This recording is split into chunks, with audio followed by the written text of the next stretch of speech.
Welcome to the Meet Mentor YouTube channel. Who is correct? Do you pursue your passion or your money? Many motivational speakers advise their listeners to never give up on their aspirations and to always follow their passions, but who the heck is right? We're going to find out today, so be sure to stay with us. Have you ever had an idea and you don't know who to turn to? Do you want a mentor to accommodate you? We have a selection of mentors you could choose from. And if you want more of this content, like, comment, and subscribe to the Meet Mentor YouTube channel and hit the notification bell. With that stated, let's get started. In my opinion, pursuing your passion is an emotional choice, whereas pursuing your money is a rational one. So, when you hear the term emotion, such as in the song, "I Want to Chase Passion," what do people truly mean? What do we care about? Is it art? Sports? Travel? Animals? Movies? Fitness pursuits, my religion, my art, and my love of sports are all very important to me. I also like partying. Do you pursue being a Major League Baseball player today because you're so passionate about it? I'm 42 years old and I love baseball. Do I go chase being a Major League Baseball player today because I'm so passionate about it? Do I think money is going to show up? Maybe the Dodgers are going to sign a 42-year-old Middle Eastern man that never played. I'm going to the major leagues.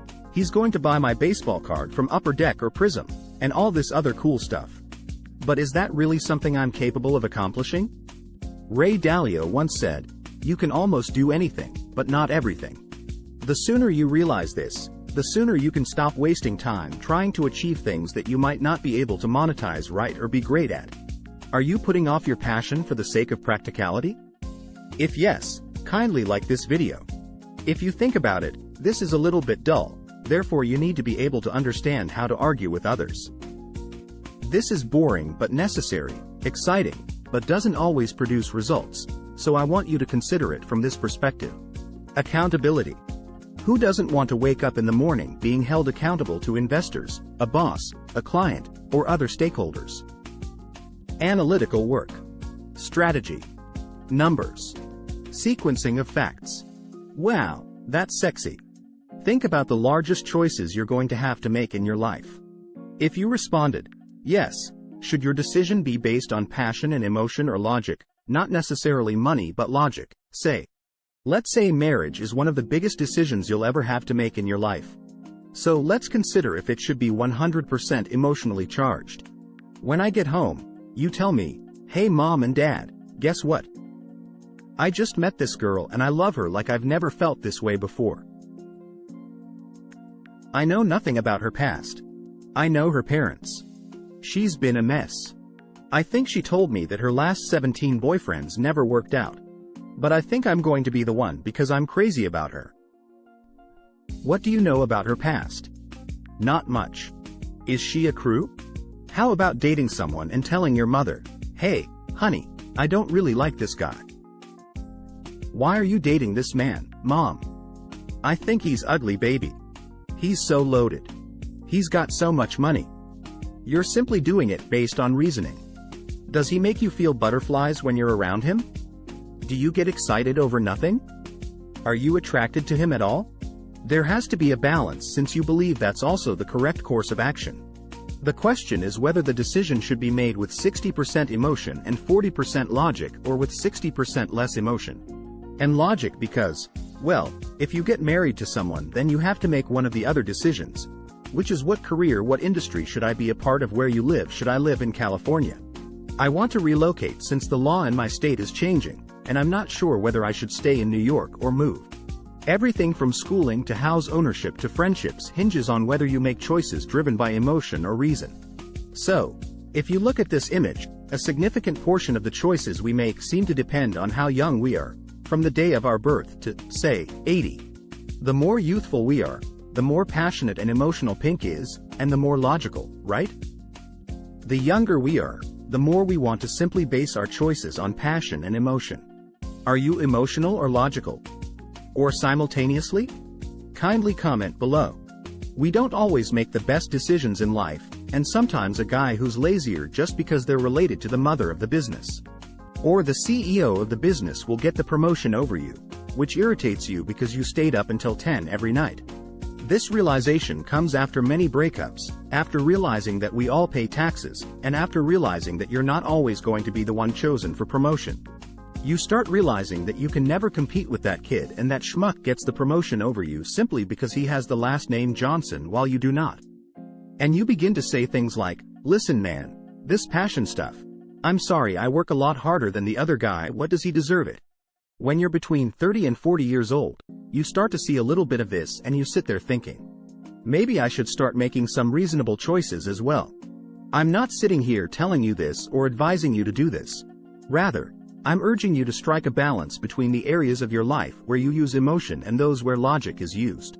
For instance, when buying underwear, how much emotion do I need to feel before making a purchase? The last 3 relationships didn't work because of this, so what should I do? So I'm not telling you this or advising you to do this. You know you kind of need to look good in it, but you know I get it, so laundry may be a little bit different from socks. Are you going to turn someone in with these socks? Oh my gosh, you look so sexy today. It sucks pure logic, right? A car, you like it.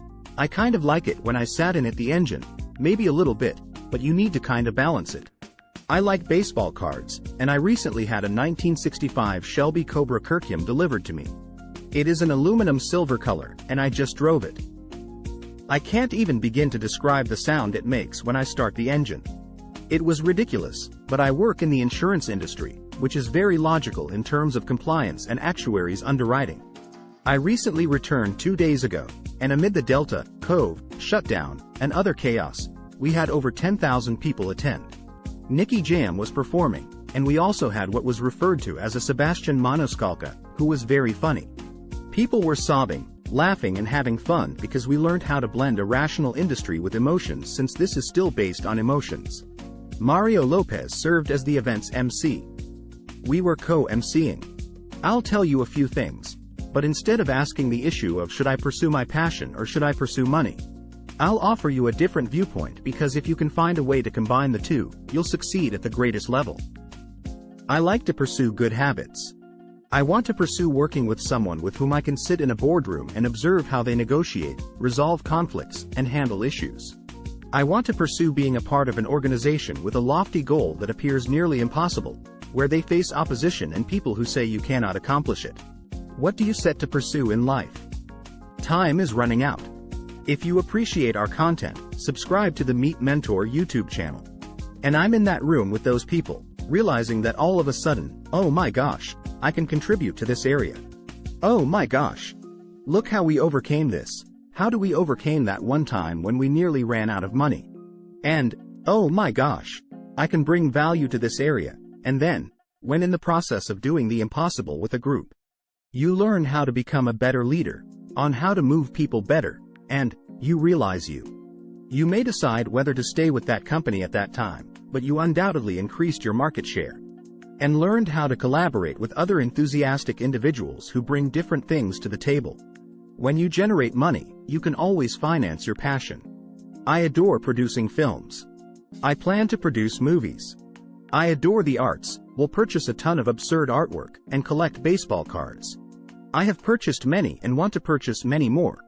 I am enthusiastic about all of this and will never stop supporting it. But sequencing is key to knowing what proportion of reasoning and emotion should be used. Hopefully, this was helpful. That concludes today's video. Then, give this video a like, comment, and if you found it interesting, subscribe to our channel for more videos with similar themes. Till then, bye. I'll see you in the next video entitled, The Cost of Success and Why It's Worth It.